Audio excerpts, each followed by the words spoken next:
বলেশ্বর, বিষখালী, পায়রা এই তিন নদীর মোহনায় সমুদ্রের জলে গা ভেজাতে, প্রাকৃতিক বন আর সাগরের হাতছানিতে মুগ্ধ হতে চলে এলাম হরিণঘাটা পর্যটন কেন্দ্রে।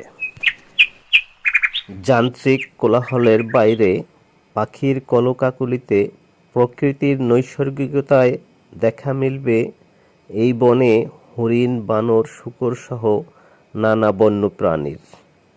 আর পাখির ডাকে সারাক্ষণ মুখর থাকে